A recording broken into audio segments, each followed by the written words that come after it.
Hi everyone, how are you? You are welcome to my channel. Today, let's continue with Revolutionary Psychology by Samael and Weor, chapter 15, Individuality. And it says, indeed, to believe that we are one is a joke made in very bad taste. Unfortunately, this vain illusion exists within each one of us. It is unfortunate that we always think the best of ourselves. It never occurs to us to comprehend that we do not even possess true individuality. The worst of the matter is that we give ourselves the false luxury of assuming that each one of us enjoys full consciousness and a will of our own. Woe to us! What nitwits we are! There is no doubt that ignorance is the worst of all disgraces. Many thousands of different individuals, different persons, eyes, or people who quarrel among themselves, who fight among themselves for supremacy, and who do not have order or concordance whatsoever, exists within each one of us. If we were conscious, if we were to awaken from so many dreams and fantasy, how different life would be. Nonetheless, as if our misfortune was not enough, negative emotions, self-love and self-esteem fascinates us, hypnotize us, never allowing us to remember ourselves, to see ourselves exactly the way we are. We believe that we have only one will. We believe that we have only one will, when in reality we possess many different wills. Each eye has its own will. The tragic comedy of all this interior multiplicity is dreadful. The different internal wills clash against each other. They live in continuous conflict and they act in different directions.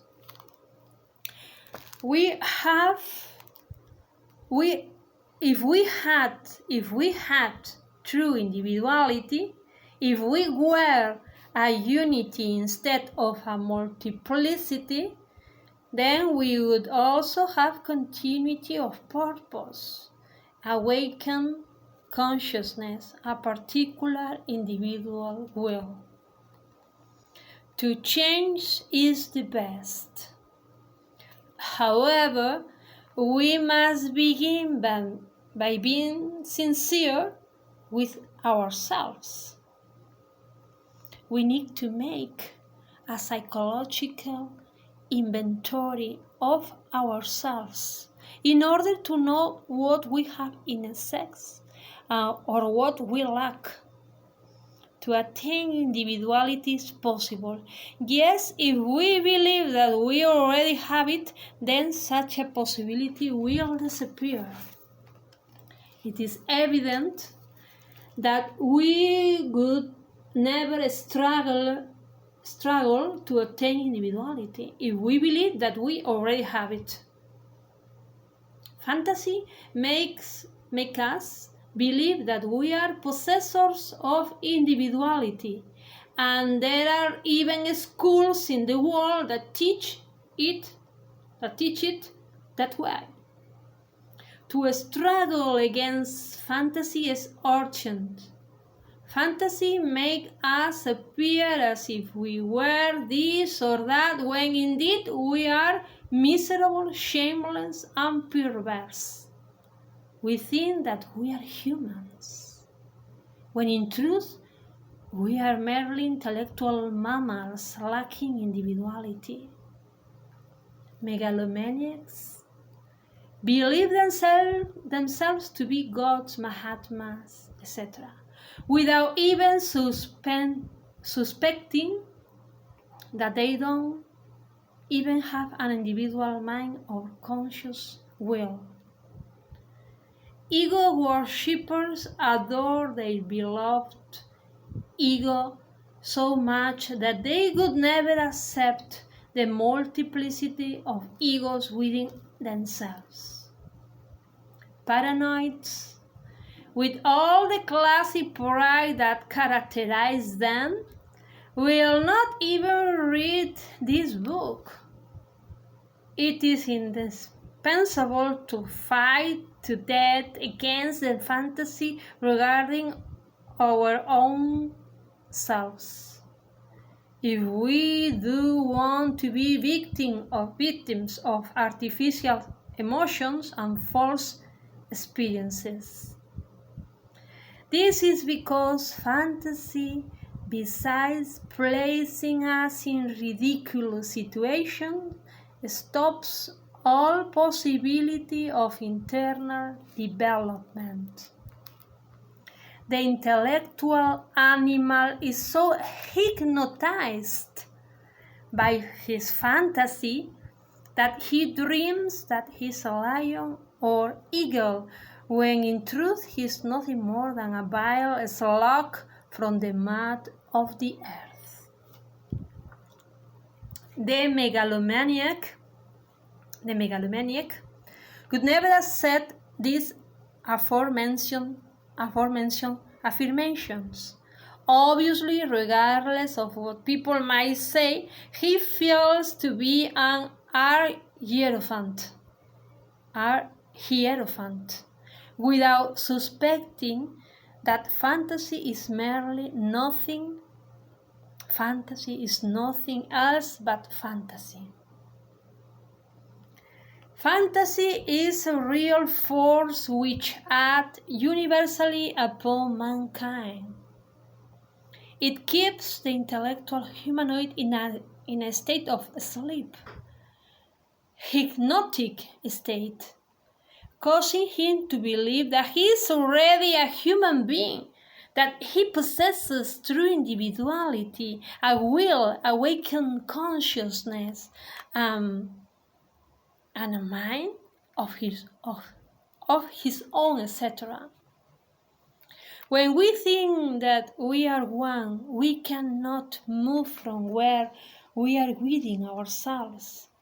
Thus, we remain stagnant, and lastly, we degenerate, we devolved. Each one of us is situated in a determined psychological phase. We cannot remove ourselves from within this psychological state unless we directly discover all those persons or who live within our own persons. It is clear that only through inner self-observation shall we be able to see the people who live in our psyche and who we need to eliminate in order to achieve a radical transformation. This perception, this self-observation, fundamentally alters all the mistaken concepts that we had regarding ourselves. Thus, as an outcome, we witness the concrete fact that we do not possess true individuality. Therefore, as long as we do not observe ourselves, we will then live in the illusion that we are one, and consequently, our life will be a mistake. to correctly relate with our fellow men would be impossible as long as we do not perform an internal change in the very core of our psyche. Any internal change demands the previous elimination of the eyes that we carry within. We cannot by any means eliminate such eyes if we do not internally observe them. Those who consider themselves one, those who think the best of themselves, those who would never accept the doctrine of the many, will never desire to observe their eyes. Therefore, within them, any possibility of change will be impossible. It is not possible to change if one does not eliminate, yet whosoever considers himself a possessor of individuality, even if he would accept that he must eliminate, would indeed ignore what it is that he must eliminate. Nonetheless, we must not forget that whosoever believes himself to be one will deceive himself, thinking that he doesn't know that which he must eliminate. Yet indeed, he does not even know that he does not know. He is an ignoramus. We need to de-egotize ourselves so we can individualize ourselves. However, to de-egotize is impossible for the one who thinks that he possesses individuality. Individuality is 100% sacred. Rare are those who have it. Nevertheless, everyone thinks they have it. How can we eliminate eyes if we think that we have a unique eye? Certainly, only the one who has never seriously observed himself, his own self, can think that he has a unique eye. Nevertheless, in regard to these teachings, we must be very clear, because the psychological danger of confusing authentic individuality with the concept of some species of a superior I or something similar exists. Sacred individuality is very far beyond any type of I. Sacred individuality is what